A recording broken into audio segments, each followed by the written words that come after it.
How to add a custom watermark to pictures with camera on Samsung Galaxy S26 Ultra. Let's start the video. First of all, go to App Library.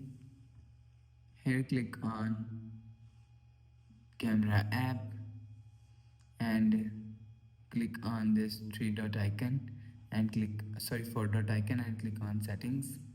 Now in camera settings you will see watermark is here. Click on watermark. So make sure watermark button is turned on.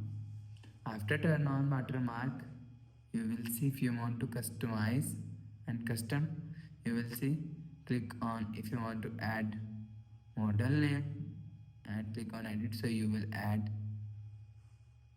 after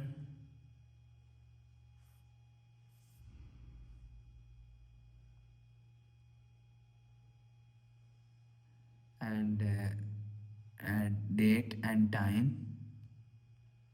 If you want to add font, you will select default.